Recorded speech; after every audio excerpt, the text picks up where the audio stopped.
नमस्कार विद्यार्थी मित्रांनो, मी ज्ञानेश्वर पवार तुमचं एनलाइटनमेंट ॲग्री अकॅडमी या यूट्यूब चॅनलवरती सहर्ष स्वागत करतो.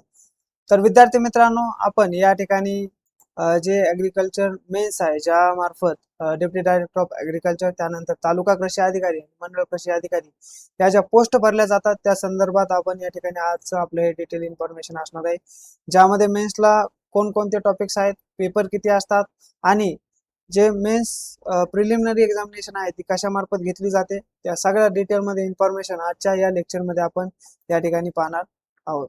ज्यामध्ये आपल्याला सगळ्यात सुरुवातीला पाहायचं आहे ते म्हणजे जे आपली जे आमचं चॅनल आहे एनलाइटनमेंट ॲग्री अकॅडमी, त्या चॅनलला तुम्हाला लाईक, शेअर आणि सबस्क्राईब करायचे, जेणेकरून की आमची येणारी जी इन्फॉर्मेशन आहे ती तुम्हाला प्रत्येक वेळेस भेटून जाईल.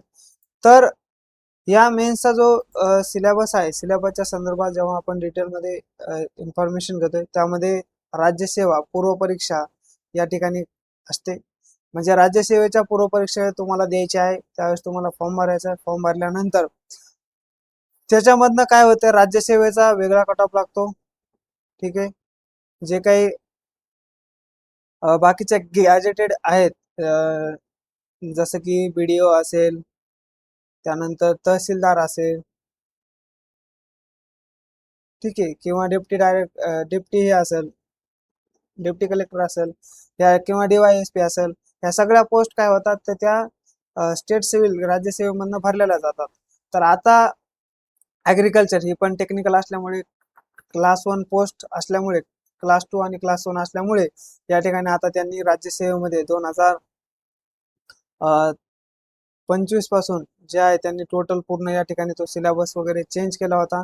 आणि ॲग्रिकल्चरचं बेसिकली पाहायला गेलं तर 2023 पासूनच या ठिकाणी ॲग्रिकल्चर ही स्टेटमध्ये आणलेली आपल्याला पाहायला मिळते. म्हणजे स्टेट सिव्हिल सर्व्हिसच्या मार्फत या ठिकाणी पूर्वपरीक्षा होणार आणि त्यानंतरच आपल्यावली काय होणार, मेन्स या ठिकाणी होणार.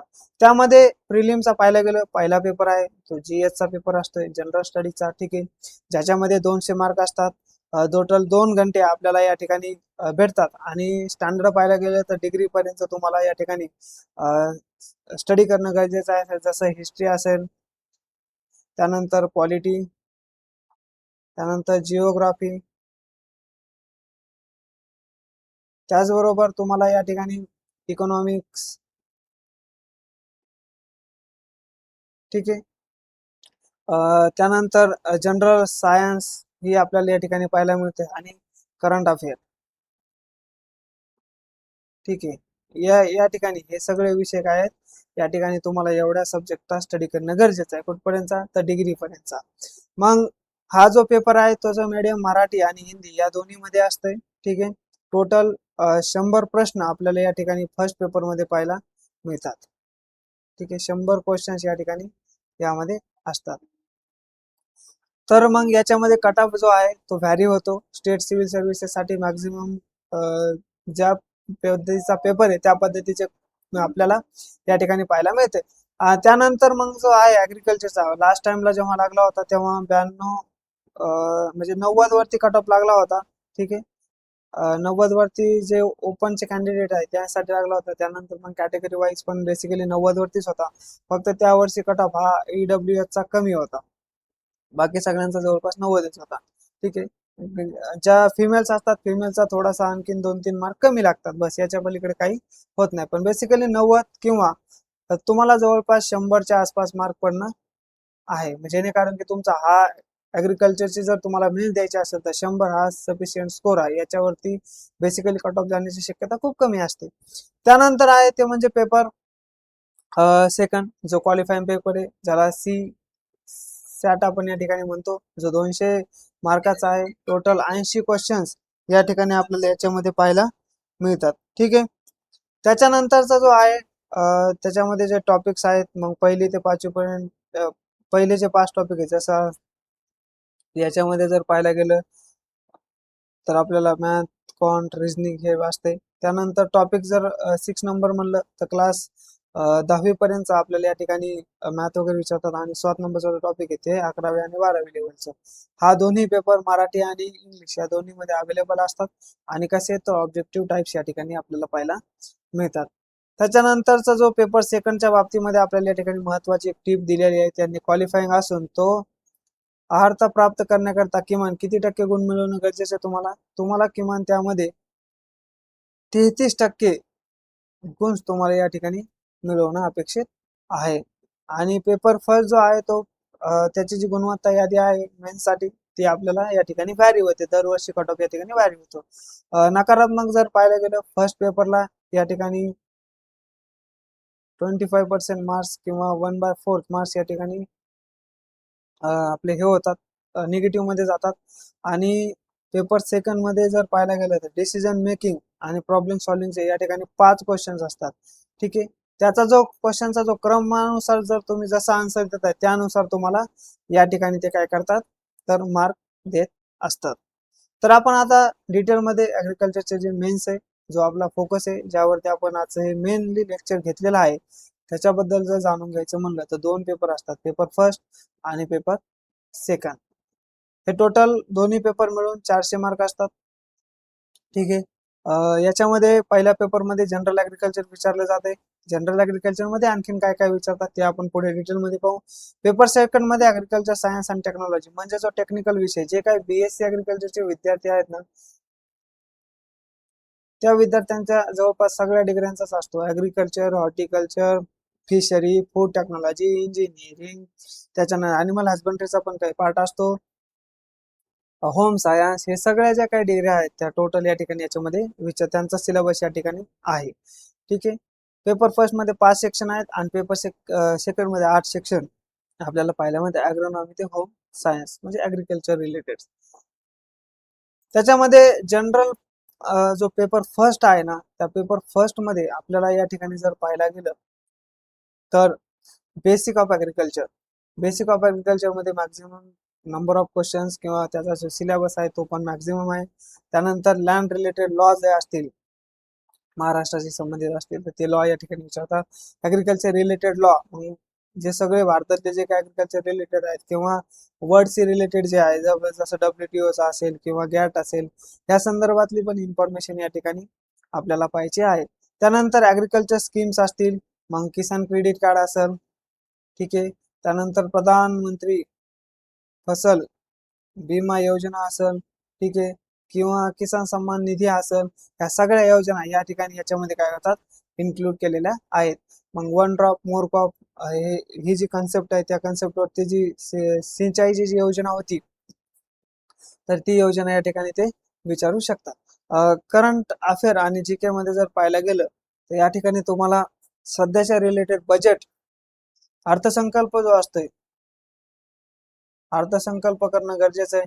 त्याच्यानंतर कुठल्या क्रॉपचं उत्पादन जास्त आहे, कुठल्या क्रॉपचं कमी आहे, FRP असेल किंवा MSP असेल या संदर्भात या ठिकाणी याच्यावरती क्वेश्चन विचारलेले असतात. हे 5 सेक्शन आपण या ठिकाणी थोडेसे डिटेलमध्ये जाणून घेऊया. यामध्ये पेपर फर्स्ट मधला जो पहिला सेक्शन आहे त्या पहिल्या सेक्शन मध्ये आपल्याला पाहिजे ॲग्रोनॉमी आणि फार्मिंग बेसिक्स. ठीक आहे.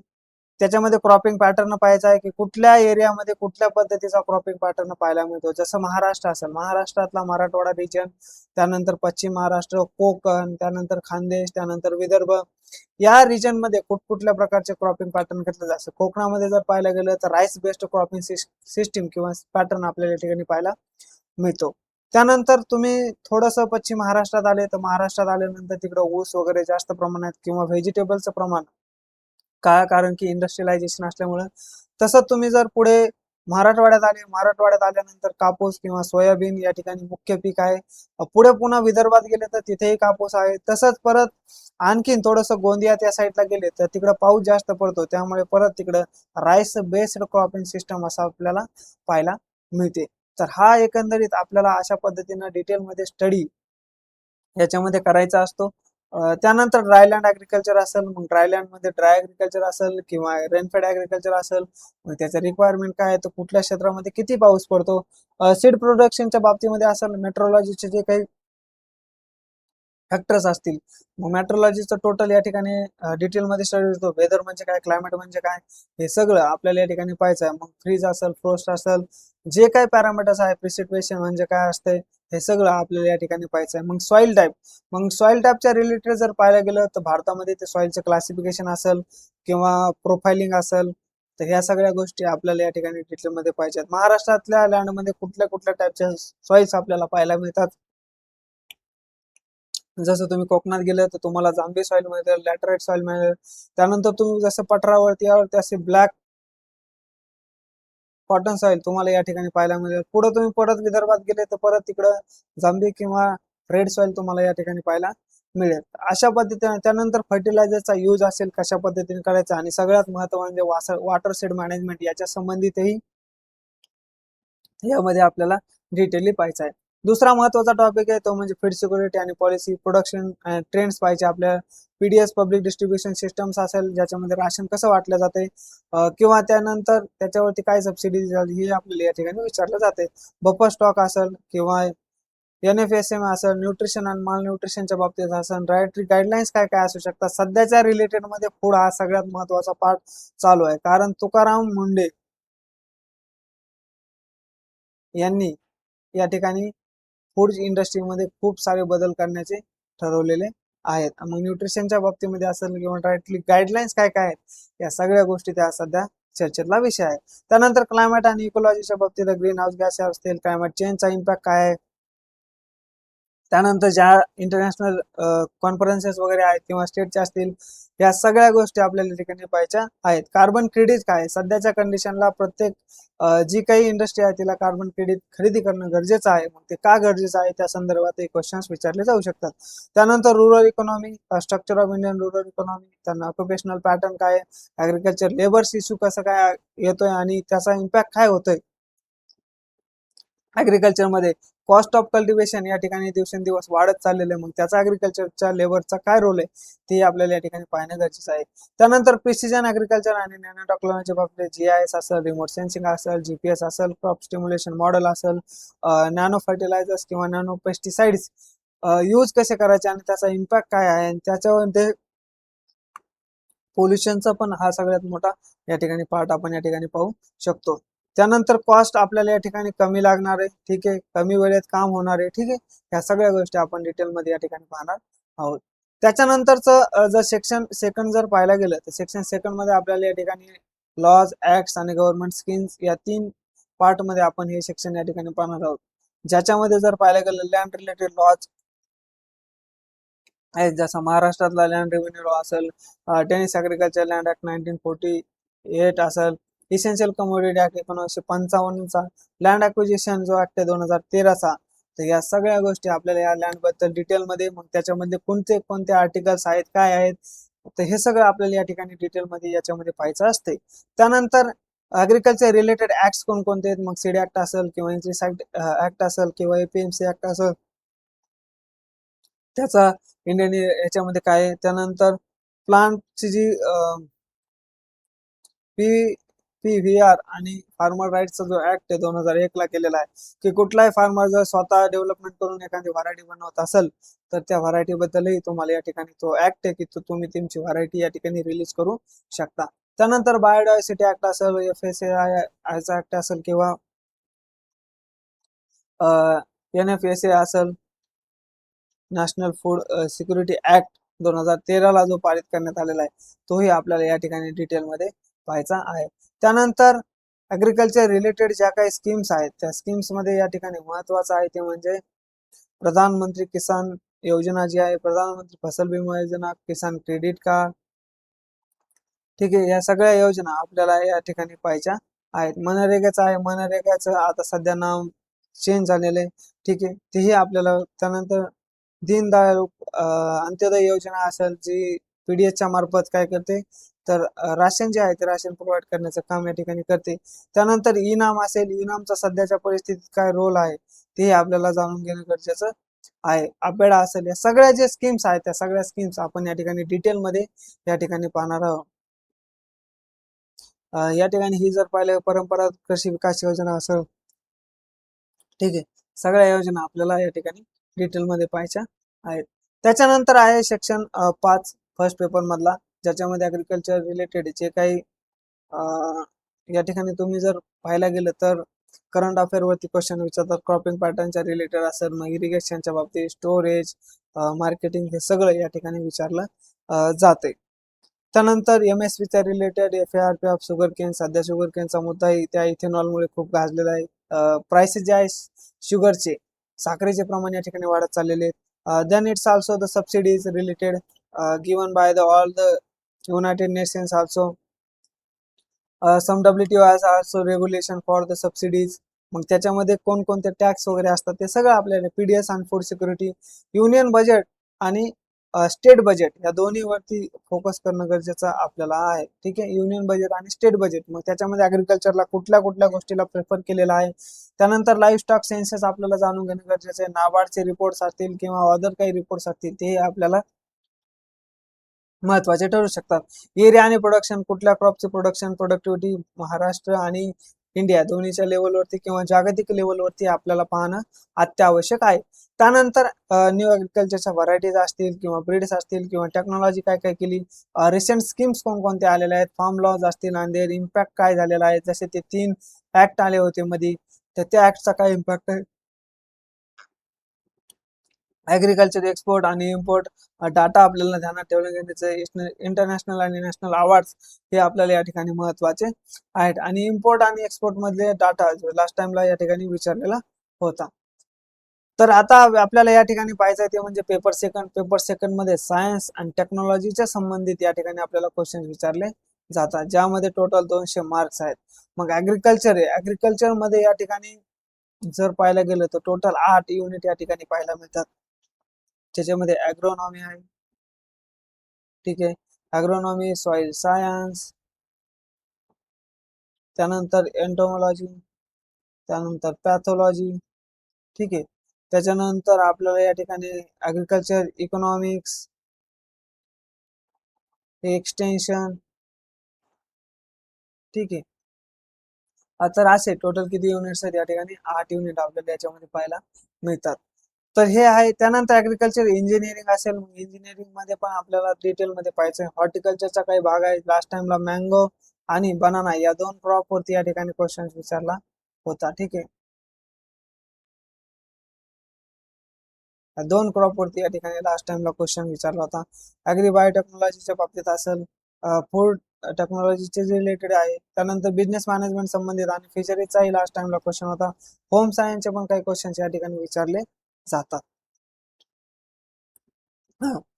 तर जे ऍग्रिकल्चरचे जे 8 कोर आहे त्यामध्ये ॲग्रोनॉमी आहे, ज्यामध्ये टिलेज वरती लास्ट टाइम क्वेश्चन होता. वेदर असेल, क्रॉपिंग, फार्मिंग सिस्टम आणि ऑर्गॅनिक फार्मिंग हे महत्वाचे टॉपिक्स आहेत. ठीक आहे, त्यानंतर सेकंड टॉपिक ॲग्रिकल्चर बॉटनी, त्यामध्ये जेनेटिक्स, प्लांट ब्रीडिंग, फिजिओलॉजी आणि बायोटेक्नॉलॉजी टूल्स या ठिकाणी आपल्याला पाहिजे आहेत. तिसरा टॉपिक म्हणजे सॉइल सायन्स आणि केमिस्ट्री, कोणती ॲग्रिकल्चर केमिस्ट्री या ठिकाणी पाहिजे आहे. त्यामध्ये सॉइल जेनेसिस कसं होतं, फर्टिलिटी काय, न्यूट्रिएंट मॅनेजमेंट कसं करायचं, फर्टिलायझर्स कोणकोणते आहेत. 4 नंबर मध्ये animal husbandry and dairy science, ज्यामध्ये ब्रीड्स असतील, ब्रीडिंग, न्यूट्रिशन्स असेल किंवा मिल्क अँड मिल्क प्रोडक्ट कोणकोणते बनवले जातात, मग ते बनवण्याच्या प्रोसेस पण या ठिकाणी तुम्हाला विचारू शकते. त्यानंतर 5 number agriculture economics, macro economics, credit असेल, मार्केटिंग असेल, स्टॅटिक्सचा पार्ट काय विचारला जातो. ॲग्रिकल्चर एक्सटेन्शन मेथड कोणकोणत्या, रुरल सोशोलॉजी असेल, एंटरप्रेनरशिप काय. त्यानंतर ॲग्रिकल्चर एंटोमॉलॉजीमध्ये इन्सेक्ट पेस्ट किंवा इंटिग्रेटेड पेस्ट मॅनेजमेंट असेल, पेस्टिसाइड्स कोणकोणते वापरले जातात, बायोलॉजिकल कंट्रोलसाठी कोणकोणते आता सध्या उपलब्ध अबिलिटी काय. त्यानंतर पॅथॉलॉजी असेल, फंगी, बॅक्टेरिया, व्हायरस, डिसीज आणि डिसीज कंट्रोल कसा करायचा, आणि मायक्रोबायोलॉजी मग ज्यामध्ये फर्मेंटेशन असेल, स्टरलायझेशनच्या बाबतीमध्ये असेल, हे क्वेश्चन्स आपल्याला या ठिकाणी विचारले जाऊ शकतात. त्यानंतर सेक्शन सेकंड जो आहे त्यामध्ये ॲग्रिकल्चर इंजिनिअरिंग मध्ये आपल्याला महत्वाचे टॉपिक पाहिजेत. इरिगेशन असेल, इरिगेशन, ड्रेनेज इंजिनिअरिंग. त्यानंतर सेकंड आहे soil and water conservation engineering काय असते. त्याच्यामध्ये पण भरपूर खूप मोठा सिलेबस आहे. तो सिलेबसची पीडीएफ ही आम्ही तुम्हाला आमच्या टेलिग्राम चॅनलवरती प्रोव्हाइड करू. त्याची लिंक आमच्या या डिस्क्रिप्शन मध्ये असेल आणि त्यावरती तुम्ही जाऊन जर गेला तर तुम्हाला त्याची पूर्ण पीडीएफ या ठिकाणी भेटून जाईल. त्यानंतर farm and farm power machineries असतील किंवा ॲग्रिकल्चर प्रोसेसिंग इंजिनिअरिंग, त्यानंतर अनकन्व्हेन्शनल इंजिनिअरिंग, इलेक्ट्रिकल इंजिनिअरिंग असेल, त्यानंतर फार्म अँड फार्म स्ट्रक्चर किंवा इनपुट प्रोटेक्टेड कल्टिवेशन कसं करायचं तेही महत्वाचं पार्ट आपल्याला या ठिकाणी या ह्याच्यामध्ये पाहायचा आहे. त्यामध्ये आता महत्वाचं ते म्हणजे हॉर्टिकल्चर आणि दुसरं म्हणजे ऍग्रिकल्चर बायोटेक्नॉलॉजी. हॉर्टिकल्चर मध्ये फ्रुट्स असतील, व्हेजिटेबल्स असतील, प्लांटेशन क्रॉप्स असतील, त्या क्रॉप बद्दल माहिती असणं गरजेचं आहे. त्याच्यावर कल्टिवेशन कसं घेतलं जाते, ठीक आहे, ते आपल्याला महत्वाचं आहे. त्यानंतर फ्लावर्स क्रॉप्स असतील, tuber, medicinal, aromatic crops, breeding च्या मेथड असतील, सीड प्रोडक्शन, हॉर्टिकल्चर क्रॉपचं कसं केलं जातंय, ज्यामध्ये ओनियन असेल किंवा बेसिकली व्हेजिटेबल्स आणि फ्लावर्स हे महत्वाचे या ठिकाणी आहेत. नर्सरी मॅनेजमेंट कसं करायचं, प्लांट प्रोपोगेशन कसं करायचं, प्रोटेक्टर कल्टिवेशन करून उत्पादन हाय कसं करायचं, त्यानंतर पेशन ऍग्रिकल्चरचा हॉर्टिकल्चर मध्ये उपयोग कसा करायचा आणि लँडस्केप्स आर्किटेक्चर आणि पोस्ट हार्वेस्ट टेक्नॉलॉजी आपल्याला या ठिकाणी हे सगळे महत्वाचे इम्पॉर्टन्स टॉपिक्स आहेत. आणि या टॉपिक मध्ये खूप सारा वास्ट सिलेबस आपल्याला या ठिकाणी या ऍग्रिकल्चर मेन्स साठी आपल्याला पाहायला मिळतो. त्यानंतर बायोटेक्नॉलॉजी मध्ये प्लांट टिश्यू कल्चर असेल, त्याचे ऍप्लिकेशन काय असतील, रिकम्बिनंट डीएनए टेक्नॉलॉजी, मॉलिक्युलर मार्कर्स वरती या ठिकाणी लास्ट टाइमला क्वेश्चन विचारलेला होता. डीएनए सिक्वेन्सिंग असेल किंवा सांगर मॅक्सम गिल्बर्ट यांचं जे काय डीएनए सिक्वेन्सिंग आहे ते पॅटर्न आपल्याला जाणून घेणं गरजेचं आहे. जेनेटिक ट्रान्सफॉर्मेशन ट्रान्सजेनिक्स म्हणजे काय, बायोइन्फॉर्मॅटिक्स, बायोलॉजिकल डेटाबेस असेल. त्याच्यानंतर बायोसेफ्टी आणि गाईडलाईन्स, पीसीआर म्हणजे काय, एटीचा काय असते, ती कशी वर्किंग करते, ब्लॉटिंग टेक्निक काय असतात, मग साऊथर्न असेल नॉर्थर्न असेल, सगळ्या गोष्टी आपल्याला जाणून घेणं गरजेचं या ठिकाणी आहे. त्यानंतरचा महत्वाचा 5 ते 8 सेक्शन आपल्याला या ठिकाणी सगळे या ठिकाणी ऍग्रिकल्चर फूड टेक्नॉलॉजी, त्यामध्ये फूड मायक्रोबायोलॉजी आणि फर्मेंटेशनच्या बाबतीत येते. फूड केमिस्ट्रीचाही या ठिकाणी महत्वाचा आहे, त्यामध्ये आरडीए बीएमआय काय असते. त्यानंतर थर्मल आणि नॉन थर्मल प्रोसेसिंग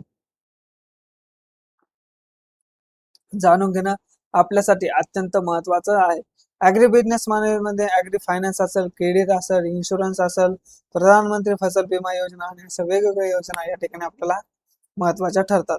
त्यानंतर फूड च्या बाबतीमध्ये पाहायला गेलं तर फूड बिझनेस मॅनेजमेंट असेल, त्याची पॉलिसी काय काय असते, प्रोजेक्ट अप्रेझल काय असते, एमपीडब्ल्यू किंवा बीसी आर असेल, आय आर आर असेल किंवा सीपीएम असेल, पीआरटी असेल, या सगळ्या ज्या प्रोजेक्ट्स आहेत ते सगळे प्रोजेक्ट आपल्याला जाणून घेणं गरजेचं आहे. त्यानंतर फिशरीचे जे सायन्स आहे त्यामध्ये अक्वाकल्चर टाइप्स आणि स्पेसिस आपल्याला जाणून घ्यायच्यात. मरीन आणि इनलँड फिशरीज रिसोर्सेस कोणकोणते, त्यानंतर याचे सीसीपी फिश प्रोसेसिंग आणि व्हॅल्यू ऍडिशन करून आपण फिश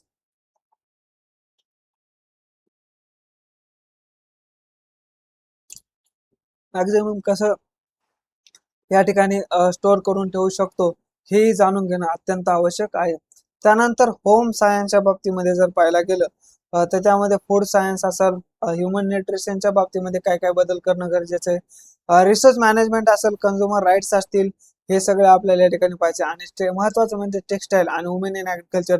सध्याच्या गोष्टीमध्ये जर पाहायला गेलं तर वुमन्स हे ऍग्रिकल्चर मध्ये या ठिकाणी खूप मोठा रोल पहिल्यापासून प्ले करतात, पण त्यांना ऍक्च्युली जशा पद्धतीचं क्रेडिट दिल्या गेलं जाते तसं क्रेडिट या ठिकाणी त्यांना दिल्या जात नाही. तर ते आपल्याला या ठिकाणी या लेक्चर मध्ये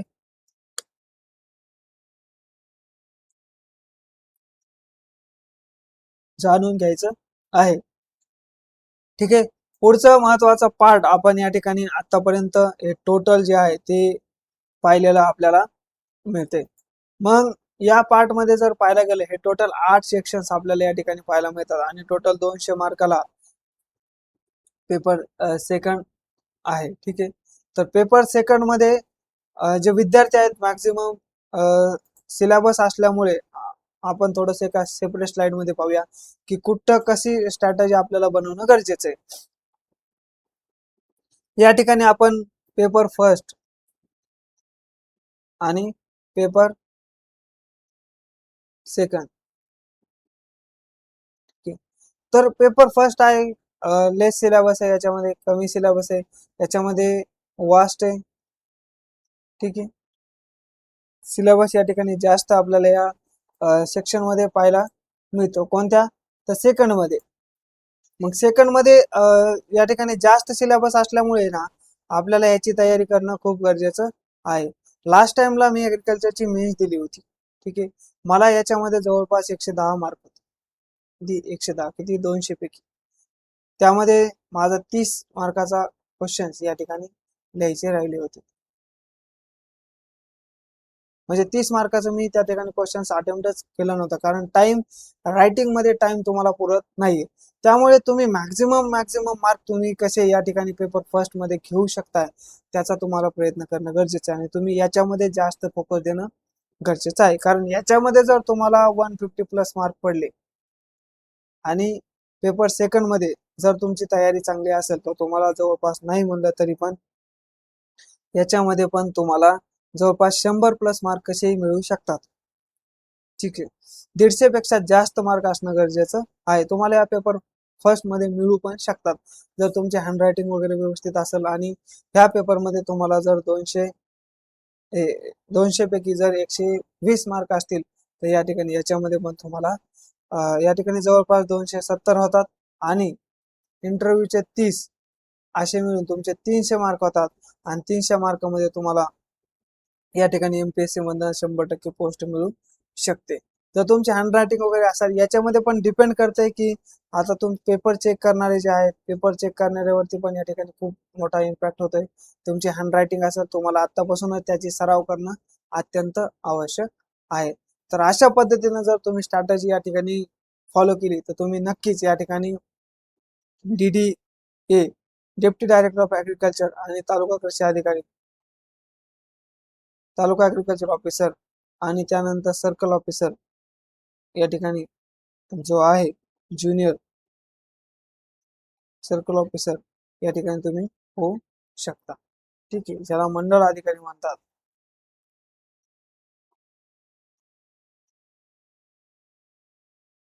तो या ठिकाणी तुम्ही नक्की या तिन्ही पैकी एक पोस्ट तुम्हाला या ठिकाणी मिळू शकते.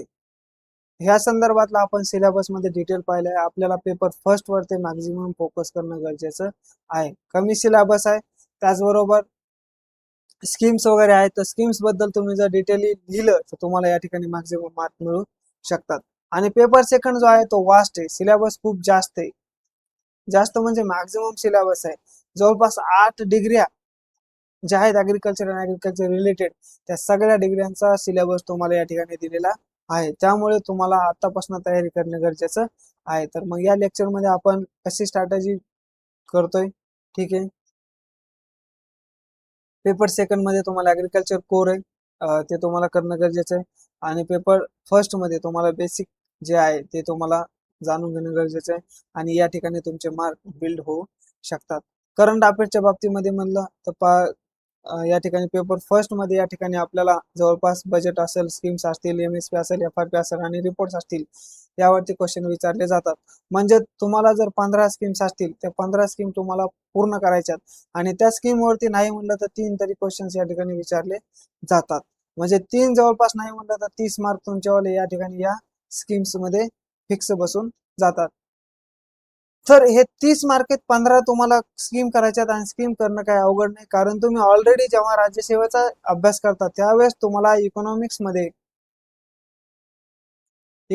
ह्या स्कीम्स तुम्ही ऑलरेडी केलेल्या असतात. त्या फक्त तुम्हाला या त्या ठिकाणी ऑब्जेक्टिव्ह MCQ मध्ये असतात आणि या ठिकाणी डिस्क्रिप्टिव्ह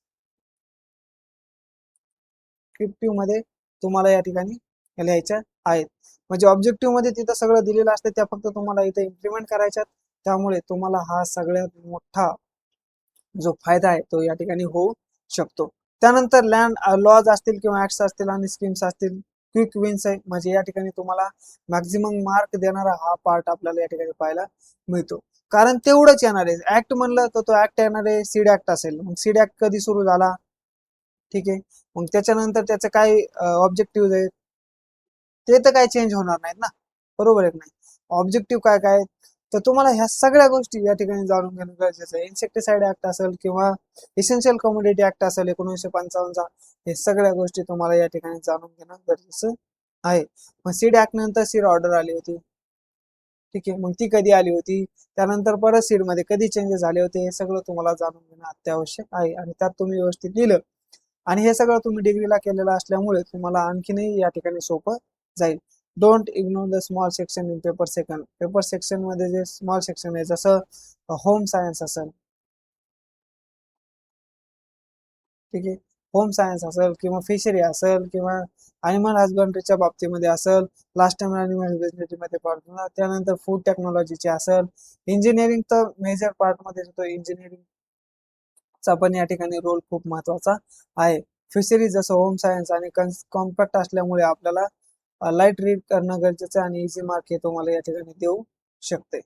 तर अशा पद्धतीनं आपण या ठिकाणी हे सगळा जो सिलेबस आहे तो पाहिलेला आहे. रेडी टू बिगेन 400 मार्क्स पैकी तुम्हाला जवळपास नाही म्हणलं तरी पण 300 प्लस मार्क या ठिकाणी रायटिंग मध्ये घेणं गरजेचं आहे. ठीक आहे, रायटिंग मध्ये तुम्हाला 300 प्लस मार्क घेणं गरजेचं आहे आणि इंटरव्ह्यूचे 30 असे 330 मार्क झाले तर तुमचा या ठिकाणी तालुका असेल किंवा DDA असेल या ठिकाणी तुम्हाला पोस्ट नक्कीच मिळेल आणि तुमच्यावाली मंडळ अधिकारी असेल ती तर पोस्ट तुमच्यावाली फिक्सच आहे. जर तुम्ही 300च्या किंवा 300च्या आसपास मार्क घेतले तर तुम्हाला या ठिकाणी मंडळ अधिकारी ही तुमची पोस्ट आहे. खरं कॉम्पिटिशन या ठिकाणी इथून पुढे सुरू होते आणि इथून पुढेच्या कॉम्पिटिशनसाठी तुम्हाला सिलेबस समजून घेणं अत्यंत आवश्यक आहे. तर ठीक आहे, एनलायटनमेंट ॲग्री अकॅडमीला तुम्ही वॉच केले त्याबद्दल मी तुमचे आभार मानतो. आणि ॲग्रिकल्चर ऑप्शनल आणि ॲग्रिकल्चर मेन्स याची जर तुम्हाला इत्थंभूत माहिती किंवा इत्थंभूत पूर्णपणे तयारी करायची आहे तर तुम्ही नक्कीच आमचं चॅनल आहे एनलायटनमेंट ॲग्री अकॅडमी, यूट्यूबला जा, त्याला लाईक, शेअर आणि सबस्क्राईब करा आणि त्याचबरोबर मॅक्सिमम विद्यार्थ्यांपर्यंत पोहोचवा. धन्यवाद.